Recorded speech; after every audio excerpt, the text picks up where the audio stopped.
Hey everyone, it's Salma here. Today we're going to watch a video about the differences between being a police officer in the US and being a police officer in the UK. I think this is like a really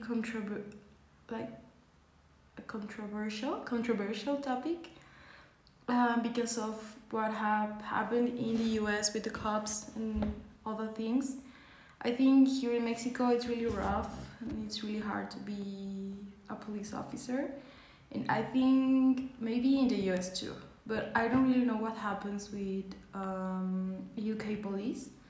I really never searched a lot about that topic. So today we're gonna watch this video. And remember, I'm gonna leave my social media down here in the description. And you can also recommend those videos if you want us to react to some topics or some videos about the US, UK, Canada. We can also do that. Let's see it.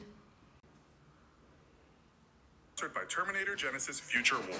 Today we're going to compare American cops and British cops, but for a second, let's imagine we are living in the future and the machines are fighting humans. Terminator Genisys Future War is the first mobile game where you get to choose whether you want to fight for the humans, the resistance, or robots, also known as Skynet. If you are kind of like me and not easily challenged, then this game is for you. It doesn't consume all your time, but hanging out in the evenings and playing with your friends is super fun. I personally play on Skynet's side. Download the game using the links in the description and you will get 150 coins that will boost your in-game progress by 100%. We have a huge enemy invasion planned for later this week, and you should definitely join us. Now, let's move on to the main part of our video. Whatever we might think about the police, one thing that's certain is that we are fascinated by them. As early as the 50s, the police crime drama started filling our TV screens, and long before that, Arthur Conan Doyle and Edgar Allan Poe planted the seeds for the genre of detective fiction. The good cop, the bad cop, or even the rebel with a cause cop kind of shows in the 70s have evolved into more realistic series such as The Wire, which give us a more nuanced version of police work and those that do it. In real life, dashcam footage from police vehicles has also become a staple in the online content we consume. Today we are going to concentrate on real-life cops and perhaps the two most famous, sometimes infamous police forces in the world in this episode of the infographic show, American Cops versus British Cops. Don't forget to subscribe and click the bell button so that you can be part of our notification squad. Prior to what we consider an actual police force, the ancients had many ways to police the polis or city. Slaves in ancient Greece would handle the rowdy crowds when tempers flared, while the Romans might set their Praetorian Guard on out-of-control rioters. Through the ages, there have been myriad ways to maintain public order, and also some pretty gruesome punishments for those that breach the accepted rules. In the UK, it wasn't until 1749 when a judge named Henry Fielding created what was called the Bow Street Runners, the first time Britain had anything what we can associate with today's police force. As British cities grew at a rapid pace under the Industrial Revolution, so did crime. And so on September 29th, 1829, the Metropolitan Police Service was formed in London, and it is said to be the first modern police force ever created. The man behind it, Sir Robert Peel, explained why England needed cops. "I want to teach people that liberty does not consist in having your house robbed by organized gangs of thieves and in leaving the principal streets of London in the nightly possession of drunken women and vagabonds." Why were they nicknamed Bobbies? Well, after their founder, Robert. As you know, the USA was noted for its Wild West outlaws. One of those was Billy the Kid, who was shot by Sheriff Pat Garrett in 1881. Like Britain, America had ways to control crime, but for a long time there was no formal police force, and so the job of keeping folks in line often went to private contractors such as the Pinkerton National Detective Agency. Systems including night watchmen and even what some called goons for hire weren't workable as the USA grew in population. It's thought that the first American formal police force was created in Boston in 1838, New York City followed in 1845, and by the 1880s, just about all American cities had an organized police force. Now that we know something about the history of these two countries' police forces, let's look at the present day. The number of police officers in just England and Wales has decreased significantly in the last decade, which has become a major political issue in the UK. The number in 2016 of officers in the force was 124,066, down from 143,769 7 years before that. The number of full-time officers working in Scotland in 2016 was 17,242, and the number in Northern Ireland was 6,773. That's a total of 148,081 police officers working all over the United Kingdom. The population of the UK is 65.64 million, so roughly there is one police officer for every 448 people. Much of the British media and the public are saying that is not enough, especially as the crime rate rise in the UK is rising faster than it has in a decade. This includes a rise in violent crimes and homicide. Over the pond in the USA, crime rates are much higher, and as some police departments are looking more like military units, the role of police in society has met with some controversy. Finding the actual number of sworn police officers working in the USA in 2016 isn't that easy. This is because figures given by the U.S. Bureau of Justice Statistics haven't been updated in a few years. The total number of police agencies in the U.S. is around 18,000, but that includes all branches of police. If we take just local police departments, that number is more like 15,500, according to PolitiFact. The old data that is often cited said that in 2008, there were 765,000 officers that had the power to make an arrest. The U.S. Department of Justice gives the number of 750,340 for 2012. According to the National Law Enforcement Officers Memorial Fund, that number has shot up and is presently about 900,000. The U.S. population is 323.1 million, so that means that roughly there is one cop for every 359 people. One of the major differences is that in the USA, police carry guns, as do 36% of American households, according to the Washington Post. It's reported that in 2016, 135 police officers died in the line of duty, with around half of those that died being fatally shot. The Guardian reports that the number of officers killed in the line of duty in the UK is a total of 11 since 2010, although many officers are assaulted in the UK. In 2015, it was reported that 23,000 assaults occurred against officers in just England and Wales. In 2017, the Police Federation of England and Wales reported this figure to be not even close to the real number. It said there were 2.4 million assaults in 2016, meaning an officer was attacked every 13 seconds that year. 300,000 of them involved attacks with deadly weapons. The report said the average police officer...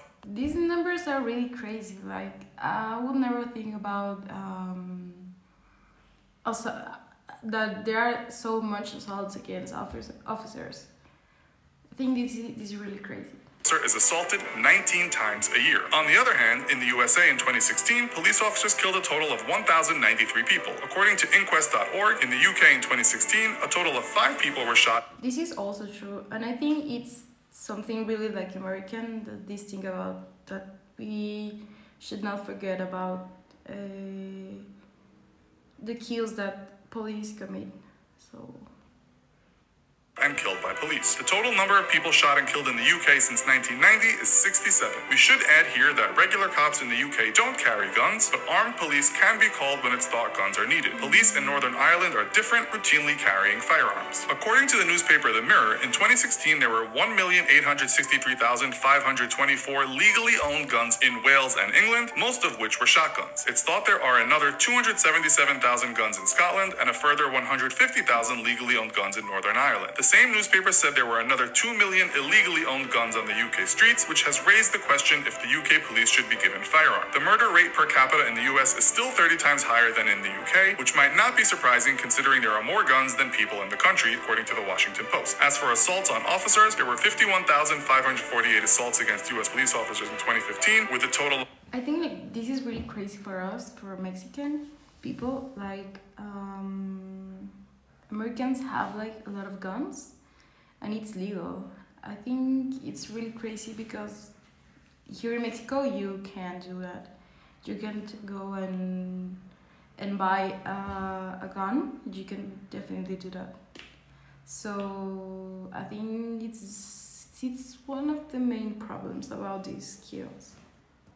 14,453 injuries sustained. With this in mind, how does life on the job compare between the two forces, and how do you even get a job as a police officer? In the UK, you can join when you are 18. There are no restrictions on height, but the force does ask you to be in good enough physical and mental shape to undertake police duties. No formal qualifications are required, but you will need to pass some tests to get in. Pass them, and you are in, just as long as you haven't committed any serious offenses in the past. It's similar in the US, although the police force does usually ask for a high school diploma, and that you are either 18 or 21, depending on the department. You'll have to train at a police academy and have either a clean criminal record or have only committed minor offenses. There is no minimum or maximum height or weight limit, but in the academy you'll have to pass certain physical agility tests. Nowhere does it state you have to enjoy eating donuts. Wages vary, but in England, Wales, and Northern Ireland, you can expect to start your career as a police constable on anything from $25,000 US to $30,000. If you work hard, UK career websites say that within about 7 years, that wage can be $48,872 US.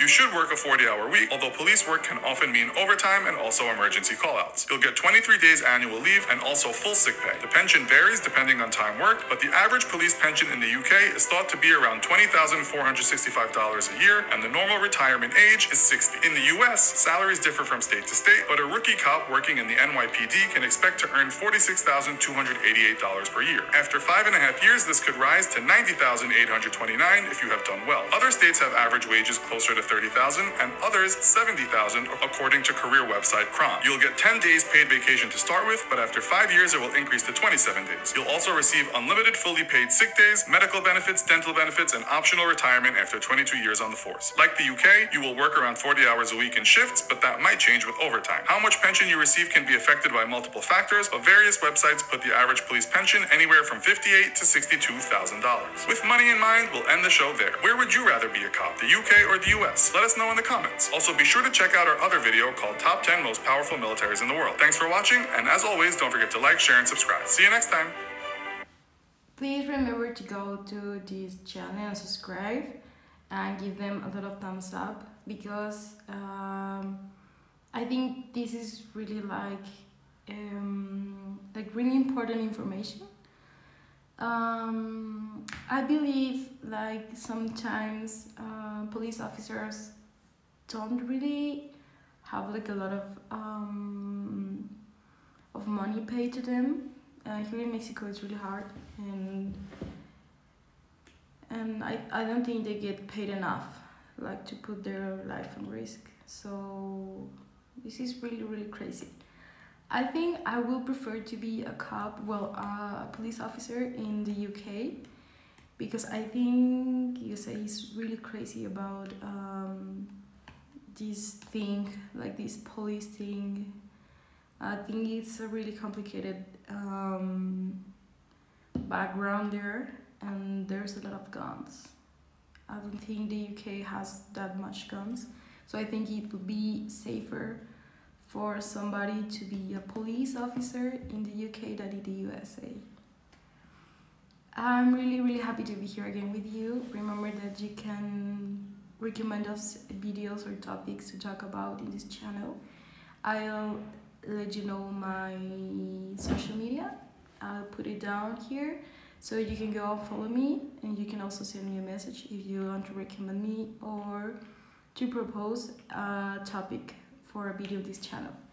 I'm really happy to see you again, and see you next video. Bye.